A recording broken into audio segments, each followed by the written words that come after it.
하나님의 영광을 바라보는 자. 아멘. 네, 오늘은 지난주 느헤미야 1장을 같이 보았었는데 이어서 2장을 보도록 하겠습니다. 지난주는 눈물의 기도라는 제목으로 말씀을 들었었습니다. 그래서 우리 임태환 전도사님께서 설교를 하셨었는데 신학교에 입학해서 본 것만큼 연도를 보면서 보았었는데 다 기억나시죠? 네, 감사합니다. 제가 그래서 다시 한번 저의 버전으로 준비를 해왔습니다. 자, PPT를 같이 보시면서 보도록 하겠습니다. 네, 모든 연도는 BC인데 제가 이제 BC는 빼고 숫자만 놓았습니다. 이스라엘의 3차 침공으로 멸망을 당했는데 몇 년도에 멸망이 되었을까요? 네, 저도 잘 몰랐습니다. 몇 년도냐면 586입니다. 사랑의 486이 아닌 586입니다. 그래서 3차 완전 함락이 바로 586년입니다. 그러면 언제부터 1차 침공이 있었을까? 그렇게 오래된 기간이 아니었습니다. 여호야김, 여호야킨, 히스기야 이렇게 마지막 끝 세 왕이 있었던 시기에 끝에서 세 번째 왕이었던 여호야김 시대의 갈그미스 전투로 1차 포로로 잡혀간 게 바로 1차 침공, 바로 605년도, BC 605년도였었습니다. 그러면 이 1차 침공과 3차의 완전한 함락 이후에 언제부터 귀환이 시작되었을까? 한 70년 후일까? 이렇게 생각하실 수 있습니다. 언제냐면 다음 슬라이드. 대략 한 49년이 지난 537년에 수룹바벨로부터 1차 귀환이 시작되었습니다. 이상하다. 70년의 포로 기간이 있을 거라고 했는데 왜 한 49년밖에 안 지났을까? 보통 어떻게 따지냐면 성전 재건이 1차 귀환이 있은 후에 재건이 한 15년, 16년 정도 중단되었다가 되었거든요. 그래서 성전이 재건된 시기를 보면 516년입니다. 그래서 그 기간이 70년, 네, 요렇게 보는 학자들이 있습니다. 여러 가지 방법으로 70년을 따지기도 하는데 3차의 완전한 함락부터 성전 재건까지 70년을 봅니다. 그러면 1차 귀환이 있은 후에 에스라 주도의 2차 귀환은 언제냐? 그거는 458년 요렇게 보고, 그 다음에 지금 우리가 보고 있는 느헤미야는 3차 귀환인데 444년입니다. 그리고 요때 바로 성전 재건, 성벽 재건을 시작하게 되는 것이죠. 그러면 성전이 재건된 이후, 수룹바벨 성전이 재건된 이후에 이 성벽 재건까지가 대략 몇 년일까? 한번 계산해 보니까 대략 한 70년입니다. 이 정도의 시간이 지났고 지금 우리가 보는 건 다음 슬라이드. 네, 바로 느헤미야 이야기가 바로 여기 444년, BC 444년의 이야기다라고 보시면 될 것 같습니다. 그래서 오늘은 느헤미야 2장 말씀을 중심으로 하나님의 나라가 무너졌었고 소망이 없어져 보였으나 그러나 이 황폐한 땅 가운데 하나님의 영광을 바라보고 소망하던 자들이 어떻게 성벽 재건을 해 가는지 느헤미야 2장을 통해서 보길 원하는데, 하나님의 영광을 보는 자들의 특징이라고 해서 이 네 가지로 설교를 하고자 합니다. 우리 먼저 이 영광을 바라보는 자의 특징 첫 번째 같이 읽어보겠습니다. 시작.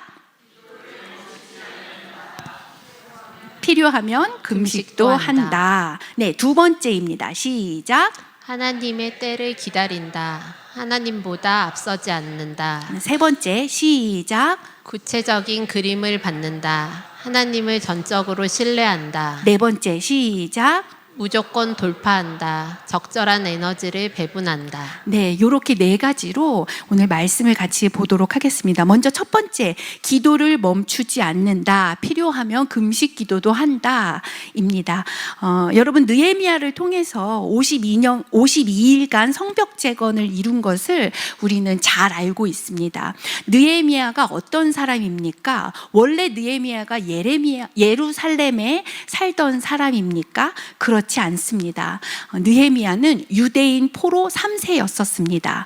그리고 그는 예루살렘에 살아본 적도 없었던 사람이고 심지어 예루살렘에서 1600km나 멀리 떨어진 바벨론 땅에 살고 있었던 고위직 관리였었습니다. 그런데 그가 어떻게 하나님의 마음을 받고 어떻게 하나님의 뜻을 실현시키는데 앞장설 수가 있었는가? 그 땅에 살지도 않았었고 먼 곳에 있었던 자가 어떻게 이것을 회복하는 데 쓰임이 되었었느냐? 이것은 바로 지난주 본문에 힌트가 있었습니다. 느헤미야 1장 4절에서 5절 같이 읽어보도록 하겠습니다. 시작. 내가 이 말을 듣고 앉아서 울고 수일 동안 슬퍼하며 하늘의 하나님 앞에 금식하며 기도하여 이르되 하늘의 하나님 여호와 크고 두려우신 하나님이여 주를 사랑하고 주의 계명을 지키는 자에게 언약을 지키시며 긍휼을 베푸시는 주여 간구하나이다. 아멘. 느헤미야가 예루살렘의 소식을 듣고 예루살렘에 남아있는 자들의 큰 환난을 당했다라는 그 소식을 듣고 능욕받고 예루살렘 성이 허물어지고 성문이 불탔다 하는 소리를 듣고 그가 제일 먼저 한 것이 무엇이냐면 듣고 앉아서 울고 수일 동안 슬퍼하며 하늘의 하나님께 기도하였더라입니다. 70여 년 전에 수룹바벨 성전이 재건되었는데 그리고 1차 포로기한이 있었고 또 에스라가 2차 포로기한 하면서 14년 전에 이미 개척가로 갔는데 아직도 이 성벽이 그 상태야 하면서 그 상황을 비판한 것이 아니라 오히려 하나님 아버지 앞에 듣고 앉아서 울고 기도하였던 것입니다. 사실 제가 연구를 하면서 알게 된 것은 느헤미야가 모시고 있었던 이 아닥사스다 왕은 성벽 재건 때문에 그 전에 이미 한 차례 골머리를 썩고 있었던 경험이 있었던 왕이었었습니다. 2차 포로기한 에스라 때부터 지금 현재 3차 포로기한 요때까지 약 한 15년 기간이 있었는데 성벽 재건을 하고자 했었던 시도가 있었어요. 그런데 되게 많이 좌절이 됐었는데 이게 바로 에스라서 4장에 나옵니다. 4개의 구절을 같이 한번 읽어보면서 우리가 확인했으면 좋겠습니다. 에스라 4장 8절 시작. 방백 르움과 서기관 심세가 아닥사스다 왕에게 올려 예루살렘 백성을 고발한 그 글에 12절과 13절 시작. 왕에게 아뢰나이다. 당신에게서 우리에게로 올라온 유다 사람들이 예루살렘에 이르러 이 폐역하고 악한 성읍을 건축하는데 이미 그 기초를 수축하고 성곽을 건축하오니 이제 왕은 아시옵소서. 만일 이 성읍을 건축하고 그 성곽을 완공하면 저 무리가 다시는 조공과 관세와 통행세를 바치지 아니하리니 결국 왕들에게 손해가 되리이다. 16절 말씀. 이제 감히 왕에게 아뢰오니 이 성읍이 중건되어 성곽이 준공되면 이로 말미암아 왕의 강 건너편 영지가 없어지리이다 하였더라. 아멘. 바로 에스라가 쓴 글입니다. 에스라는 2차 포로기한이었잖아요. 근데 이때 이미 벌써 방백 르흠과 서기관 심세가 아닥사스다 왕에게 고발을 한 것입니다. 저 사람들이 이스라엘 백성들이 성벽을 만들면 조공과 관세와 통행세를 안 낼 것입니다. 왕이 강 건너편에 영지가 다 없어질 것입니다. 그래서 이 사람들이 하는 것은 아닥사스다 왕을 대적하고 거역하는 것입니다 라는 이 프레임으로 계속적으로 왕에게 고발을 했었지요. 느헤미야는 본인이 태어난 곳이 아니지만 그 예루살렘 이야기를 늘 주시하고 있었고, 그리고 성문이 불탔다는 이야기를 듣고 하나님 나라의 무너짐에 대한 애통을 가지고 기도하며 소망을 잃지 않았다는 것입니다. 물론 과거에 이러한 실패가 있었지만 실패가 있었기 때문에 안 되나 보다, 그것이 아니라 하나님께 마음을 받아서 계속적으로 기도를 한 것이에요. 느헤미야가 얼마나 기도를 했는지 지난주에 봤었던 느헤미야 1장 1절에 보면 기슬르월이라고 나옵니다. 그리고 오늘은 2장 1절에 니산월이라고 나오는데 같이 읽도록 하겠습니다. 시작. 아닥사스다 왕 제20년 니산월에 왕 앞에 포도주가 있기로 내가 그 포도주를 왕에게 드렸는데 이전에는 내가 왕 앞에서 수심이 없었더니. 아멘. 기슬르월은 11월에서 12월이고요. 니산월은 3에서 4월입니다. 그러니까 약 4개월 정도 느헤미야 1장과 2장 사이에 4개월 정도를 기도를 한 것이라는 것이 나오게 되는 거죠. 그리고 그 기도의 결과를 오늘 우리가 보게 되는 것입니다. 성벽 재건을 할 수 있는 모든 권리와 법적인 권한을 오늘 우리가 읽은 본문에서 보게 되는 것이죠. 그 원천이 바로 느헤미야에 숨겨져 있었던 기도에 있었다라는 것입니다. 느헤미야는 4개월 동안 기도를 하고 왕이 자신의 얼굴에 수심을 보고 네가 무엇을 원하느냐라는 질문을 할 때도 그 이야기를 듣고 와 이제 기도 끝 이렇게 한 것이 아니라 멈추지 않고 그 기도에 계속했었습니다. 느헤미야 2장 4절에 보면 왕이 내게 이르시되 그러면 내가 무엇을 원하느냐 하시기로 내가 곧 하늘의 하나님께 묵도하고. 느헤미야는 기도가 응답됐구나. 그런데 왕과 대화를 하면서도 하나님께 또 기도를 한 것이죠. 그리고 그 과정 중에 성벽을 재건하는 과정 중에도 계속적으로 기도하는 모습이 나옵니다. 12절에 보니까 내 하나님께서 예루살렘을 위해 무엇을 할 것인지 내 마음에 주신 것을 내가 아무에게도 말하지 아니하고 밤에 일어나 몇몇 사람과 함께 나갈새 내가 탄 짐승 외에 다른 짐승이 없더라. 이렇게 나옵니다. 예루살렘에 도착해서 먼 곳으로 왔었던 고된 여행으로 쉴만한도 한데 쉬지 않고 사흘 만에 그것도 일어나서 밤에 몇몇 사람과 함께 예루살렘 성벽을 순찰한 것입니다. 밤중에 이 성벽을 순찰하면서 무엇을 했을까 상상을 해봤습니다. 아마 여전히 하던 대로 기도했을 것 같습니다. 기도하면서 처음 와본 이 예루살렘 성벽, 내가 이제서야 눈으로 보는데 이 예루살렘 성벽의 원래 모습은 어땠을까? 원래 이 예루살렘의 영광은 어땠을까? 다윗 왕이 기쁨으로 예배를 드리던 그 예루살렘은 어땠을까? 언약궤가 예루살렘에 들어올 때 그 영광은 어땠을까? 이렇게 생각했을 것 같아요. 그리고 예루살렘 성벽이 그런데 이렇게 무너졌고 회파가 됐구나. 짐승이 지나가지 못할 정도로 완전히 폐허가 됐구나. 밤중이지만 깜깜한 밤중이지만 밤에 보더라도 그것이 다 보였을 것이에요. 본문 13절에 보니까 그 밤에 골짜기 문으로 나가서 용정으로 본문에 이르는 동안에 보니 예루살렘 성벽은 다 무너졌고 성문은 불탔더라.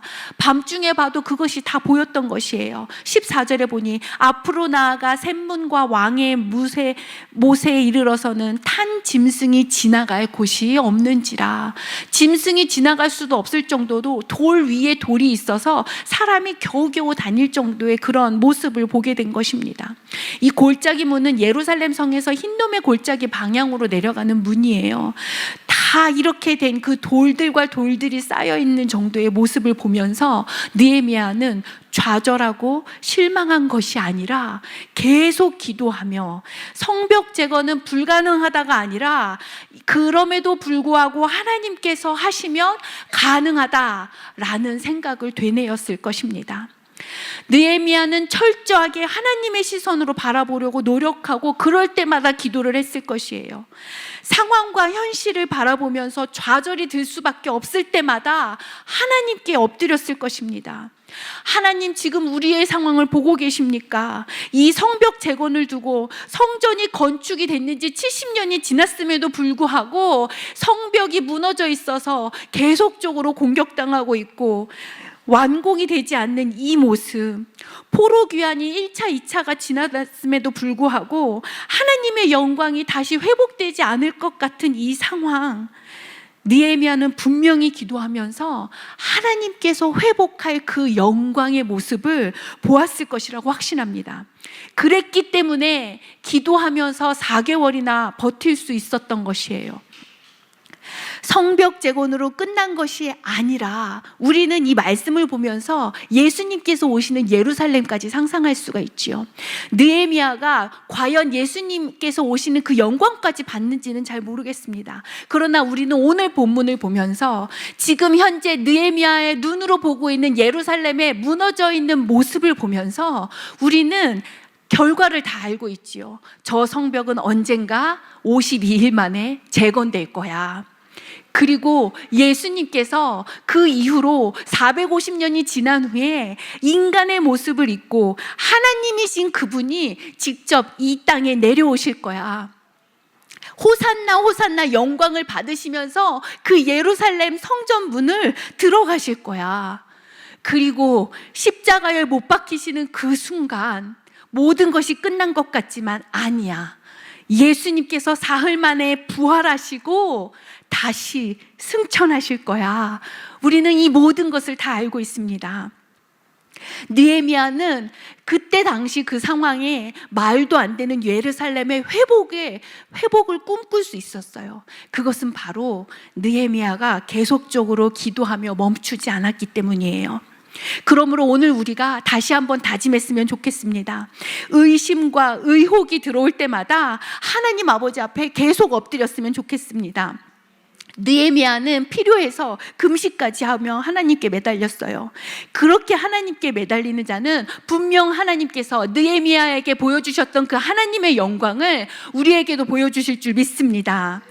그래서 영광의 자리에 나가게 하시고 영광의 그림을 봄으로 그 기도하는 기간이 아무리 김에도 불구하고 우리는 기다리며 견딜 수 있을 것입니다. 아멘. 그리고 두 번째, 하나님의 영광을 바라보는 자들의 특징은 하나님의 때를 기다리는 자들입니다. 느헤미야의 직책이 무엇이었습니까? 왕의 술 맡은 관원장이었습니다.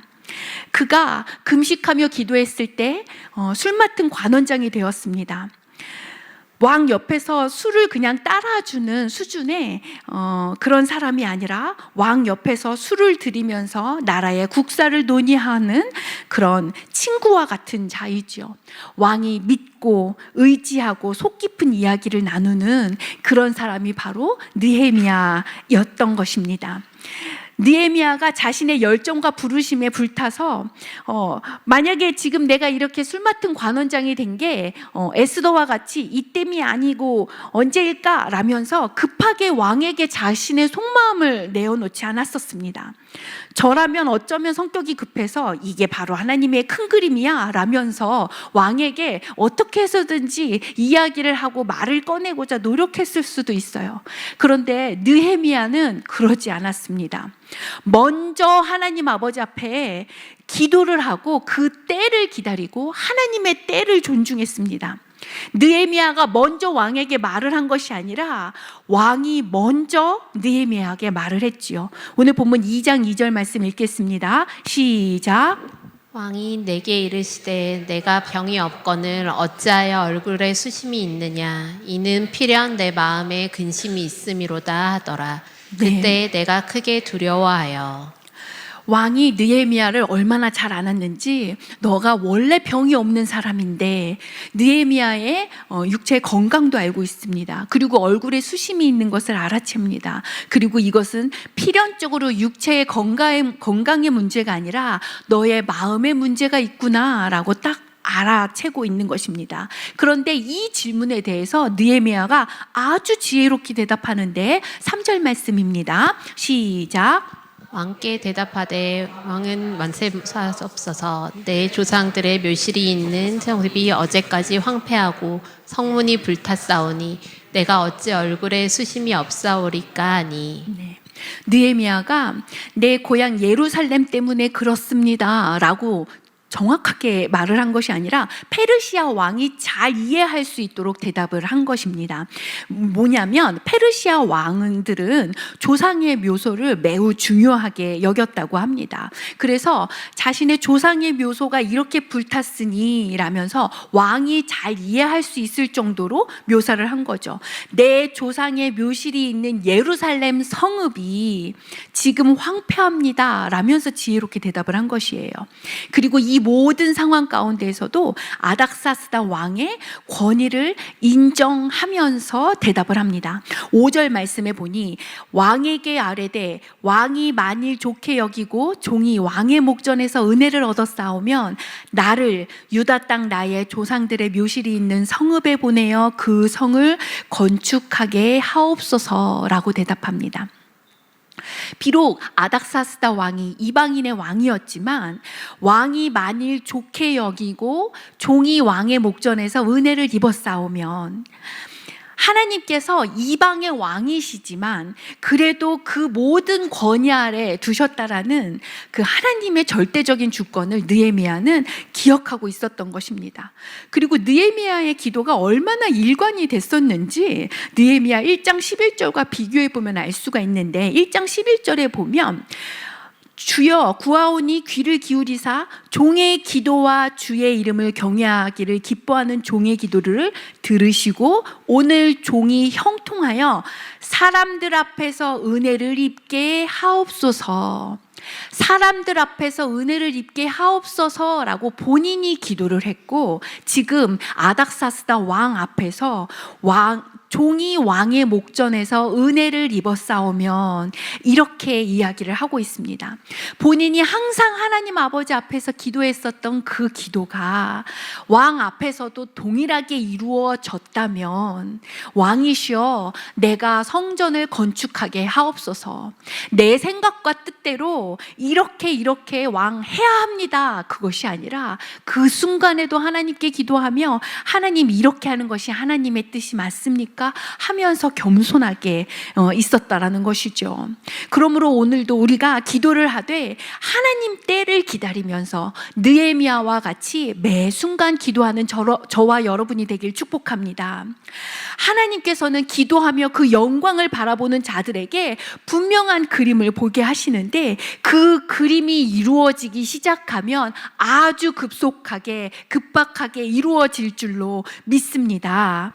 그리고 그 기도하는 자에게 구체적인 그림, 세 번째 특징, 구체적인 그림을 보여주고 그리고 하나님을 더 신뢰하게 하는 마음을 주시는데 느헤미야가 구체적으로 아닥사스다 왕에게 요구했었던 것들이 7절부터 9절까지 나옵니다. 자, 느헤미야가 왕에게 이렇게 요구한다라고 생각하면서 같이 읽도록 하겠습니다. 시작. 내가 또 왕에게 아뢰되 왕이 만일 좋게 여기시거든 강 서쪽 총독들에게 내리시는 조서를 내게 주사 그들이 나를 용납하여 유다에 들어가기까지 통과하게 하시고 또 왕의 삼림 감독 압삽에게 조서를 내리사 그가 성전에 속한 영문의 문과 성곽과 내가 들어갈 집을 위하여 들보로 쓸 제목을 내게 주게 하옵소서 하매 내 하나님의 선한 손이 나를 도우심으로 왕이 허락하고 군대 장관과 마병을 보내어 나와 함께하게 하시기로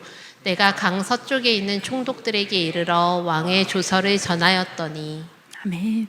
아주 구체적으로 말을 합니다. 마치 우리 키즈 아이들이 이렇게 CU 앞에서 요러고서 있는 모습과 같은 것 같아요. 요러고 있다가 이제 일로 와 너무 귀엽다 그러고서 이제 따라갔는데 요러고 있다가 골라 하는 말을 듣는 순간 비싼 것들을 고르죠. 막 이제 인형이 있는 걸 막 고르죠. 간식을 골라야 되는데 마치 그거와 같이 계속 기도하면서 왕 앞에서 기다리고 준비하고 있다가 왕이 그러면 너가 무엇을 원하느냐라고 했을 때 다다다다다다다 이야기합니다. 제가 유다까지 무사히 갈 수 있게끔 왕이 이러이러한 것들을 하면 좋겠습니다.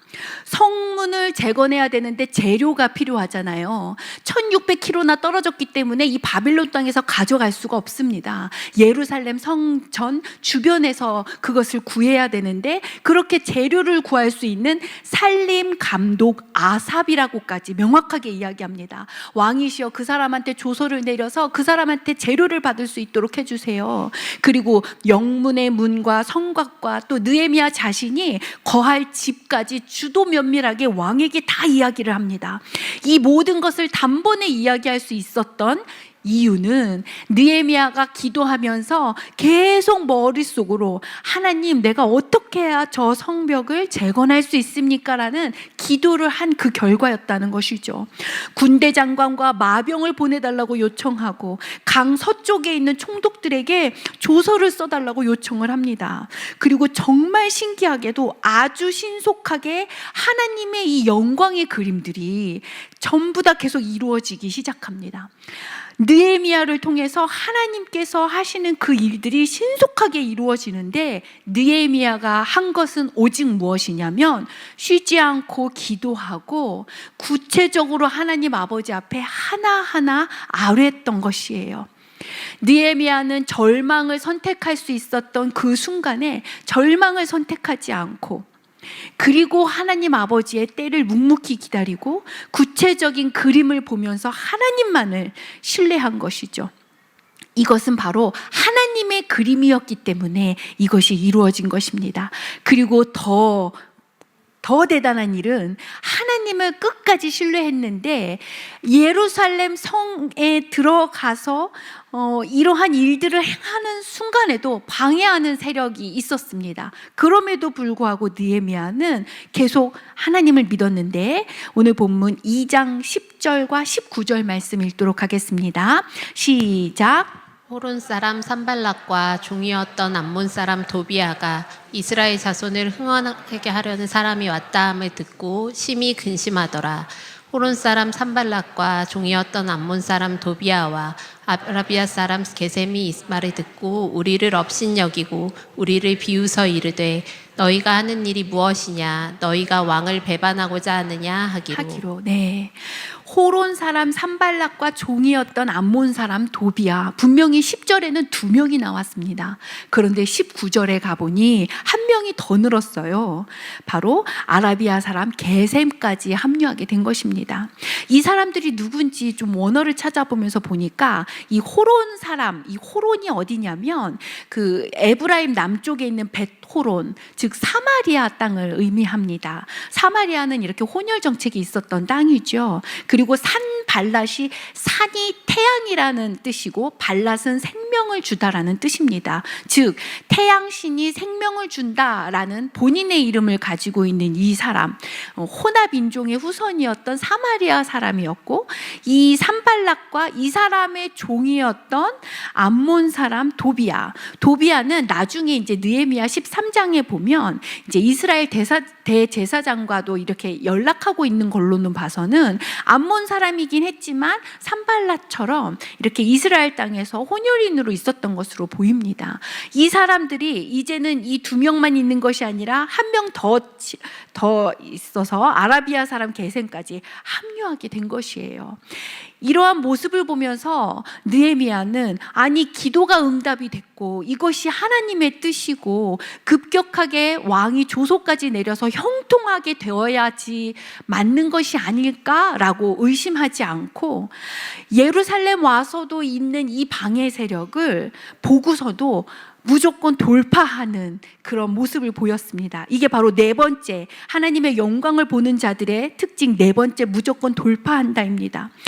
느헤미야는 싸워야 할 사람들과 싸우고 고개 숙여야 할 권위자를 인정함으로 존중했었습니다. 느헤미야는 예루살렘에 도착해서 먼 거리를 함께 했었던 그 사람들에게 일일이 시시콜콜 다 말하지 않았어요.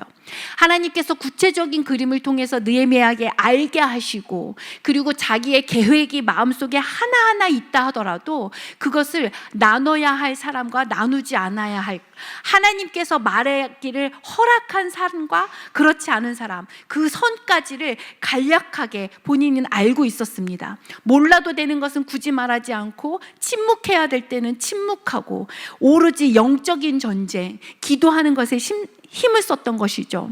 에너지 배분이 있었는데 느헤미야 2장 16절 말씀 같이 읽도록 하겠습니다. 16절 시작. 방백들은 내가 어디 갔었으며 무엇을 하였는지 알지 못하였고 나도 그 일을 유다 사람들에게나 제사장들에게나 귀족들에게나 방백들에게나 그 외에 일하는 자들에게 알리지 아니하다가. 네, 알리지 않았다라고 나옵니다.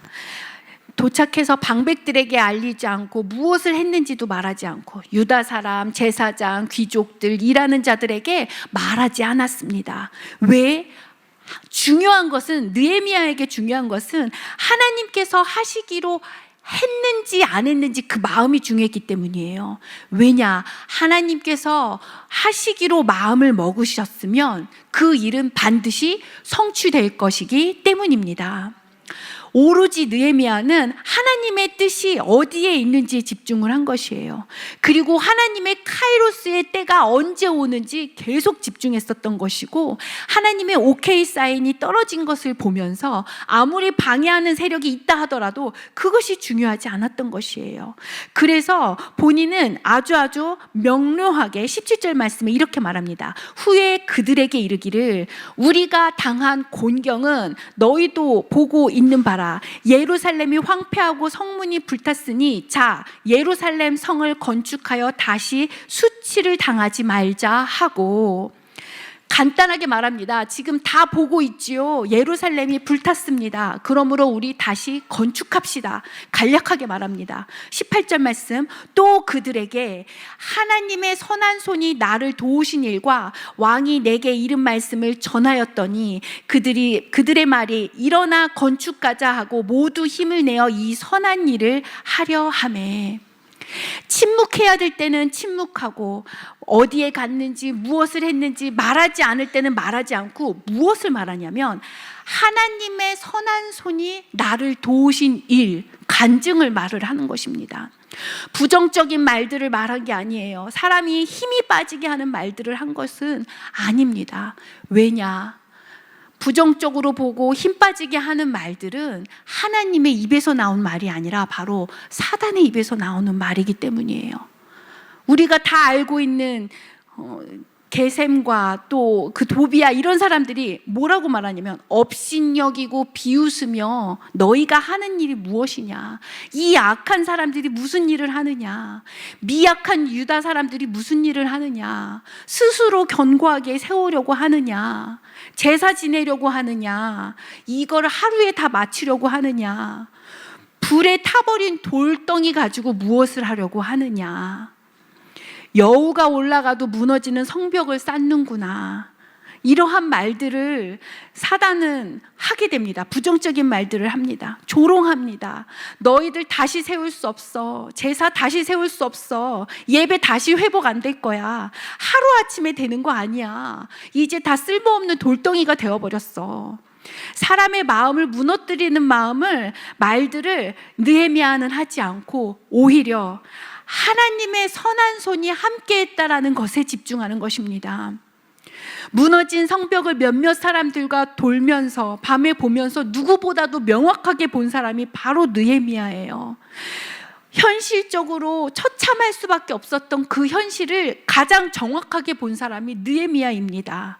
그런데 느헤미야는 그것을 말하지 않았어요. 느헤미야가 현실적인 것들을 사람들에게 말하지 않았다고 해서 이상주의자고 현실성이 동떨어진 사람이 아닙니다. 그는 누구보다도 더 잘 알고 있었고 잘 파악하고 있었지만, 그가 말을 아끼고 있었던 것은 하나님께서 하신다라는 뜻에 확신이 있었고, 하나님의 하실 일에 대한 선포를 해야 된다라는 것을 알고 있었기 때문입니다. 그러므로 우리가 느헤미야를 통해서 알아야 될 것은 무엇이냐면, 상황을 바라보면서 하나님의 눈으로 영적인 것을 해석할 수 있는 그 독수리와 같은 눈을 가지길 축복합니다. 주도 면밀하게 현실을 바라보는 것도 중요하지만, 그러나 이 상황 가운데 하나님께서 어떻게 회복시키시길 원하는지, 하나님의 형상을 어떻게 회복하길 원하는지를 바라보는 우리가 되었으면 좋겠습니다. 사람들에게 너희 눈으로 다 봐서 알지, 성문 불탔어, 그러므로 재건하자, 끝입니다. 이것이 수치라는 것을 알았어요. 왜냐? 하나님의 영광이 훼손된 것을 알았기 때문에, 하나님의 영광이 회복되어야 된다는 것을 알았기 때문에, 부르심이 다시 회복되어야 된다는 걸 알았기 때문에 느헤미야는 이것을 수치라고 보고 영광을 회복하자 하면서 사람들 앞에서 간증을 하는 것입니다. 성벽 재건하고 하나님의 백성으로서의 정체성을 회복하자. 우리에게 주시는 하나님의 말씀입니다. 하늘마음교회의 부르심 무엇입니까? 하늘마음교회가 혹시 무너졌습니까? 지금 이 순간에 느헤미야와 같은 기름이 부어져서 영적인 분별이 되고 성벽 재건에 놀라운 회복의 눈이, 우리의 눈이 열려서 보길 원합니다. 느헤미야는 18절에 이렇게 말합니다. 하나님의 손이 돕는다. 그들에게 하나님의 선한 손이 나를 도우신 일과 왕이 내게 이른 말씀을 전하였더니, 이 이야기를 들은 백성들이 어떻게 반응합니까? 그들의 말이 일어나 건축하자 하고 모두 힘을 내어 이 선한 일을 하려 하매. 아멘. 현실적인 것으로 낱낱이 분석해서 사람을 설득한 것이 절대 아닙니다. 그냥 하나님의 선한 일이 우리와 함께합니다 라고 말했습니다. 하나님의 선한 손? 무엇이 선한 것입니까? 하나님께서 하시고자 하시는 것이 바로 하나님의 선한 일입니다. 하나님의 선한 손이 없었으면 느헤미야 내가 술 맡은 관원장이 될 수 없었고, 하나님의 선한 손이 없었으면 왕이 이렇게까지 조서를 내릴 수가 없었고, 이렇게까지 먼 곳에 올 수가 없었고, 지금 반대 세력이 있음에도 불구하고 하나님의 선한 손이 우리와 함께 하셔 이 어려움을 끝까지 극복하고 끝까지 기도하고 성벽을 재건하자, 예루살렘의 원래의 정체성을 회복하자, 이것이 느헤미야의 핵심이었습니다. 이 영적인 핵심의 원리를 사람들이 듣고 사람들의 마음이 움직입니다. 모두 힘을 내어 이 선한 일을 하려 하매. 하나님께서는 본인이 하시고자 하시는 일을 반드시 이루실 줄로 믿습니다. 하나님이 하시고자 하시는 일은 언제나 선한 일입니다. 그러므로 산발랏과 도비아, 게셈이 조롱해도 상대하지 않고 이렇게 선포합니다. 19절 말씀, 호론 사람 산발랏과 종이었던 암몬 사람 도비아와 아라비아 사람 게셈이 이 말을 듣고 우리를 업신여기고 우리를 비웃어 이르되, 너희가 하는 일이 무엇이냐? 너희가 왕을 배반하고자 하느냐? 또 말도 안 되는 프레임으로 이야기하지만, 그러나 이렇게 대답합니다. 20절 말씀, 내가 그들에게 대답하여 이르되 하늘의 하나님이 우리를 형통하게 하시리니 그의 종들인 우리가 일어나 건축하려니와 오직 너희에게는 예루살렘에서 아무 기업도 없고 권리도 없고 기억되는 바도 없다 하였느니라. 아멘.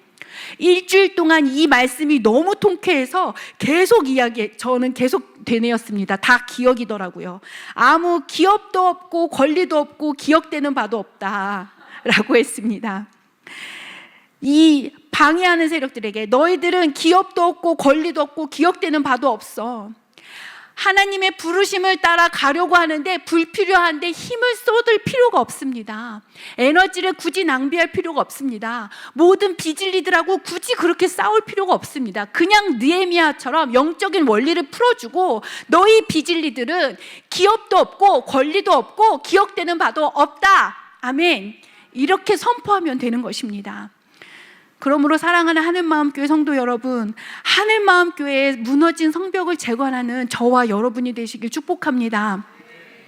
예루살렘의 영광을 회복하는 것이 하나님의 뜻이었다면 하나님의 영광을 다시금 회복하여 마지막 때를 살아내는 하늘마음교회로 회복되는 것이 하나님의 뜻인 줄 믿습니다. 그래서 우리가 그러한 영적인 눈을 가지고 그러한 영적인 자들의 특징을 다시 한번 생각하며 찬양하며 기도했으면 좋겠습니다. 마지막으로 PPT 11번째 거 마지막 4가지를 다시 한번 읽으면서 찬양하도록 하겠습니다. 영광을 바라보는 자들의 특징 함께 읽겠습니다. 첫 번째, 기도를 멈추지 않는다. 필요하면 금식도 한다. 두 번째, 하나님의 때를 기다린다. 하나님보다 앞서지 않는다. 세 번째, 구체적인 그림을 받는다. 하나님을 전적으로 신뢰한다. 마지막 4번째, 무조건 돌파한다. 적절한 에너지를 배분한다. 아멘. 하나님의 영광을 바라보는 저와 여러분이 되었으면 좋겠습니다. 사단은 오늘도 우리에게 두려움을 보이면서 현재의 상황을 보이면서 되지 않을 거야. 여호라도 올라가면 무너질 것이야. 지금 현재 있는 상황들을 하나하나 낱낱이 보여주면서 이해하지 못하게 하는 것들이 있습니다. 그럴 때마다 우리는 예수 그리스도의 이름으로 그 두려움들을 끊어내면서 하나님의 영광의 눈을 바라보는 저와 여러분이 되었으면 좋겠습니다. 우리 같이 이 찬양으로 주님의 사랑이 이기셨네, 두려움의 사슬을 끊어버립시다. 같이 찬양하며 나아가도록 하겠습니다.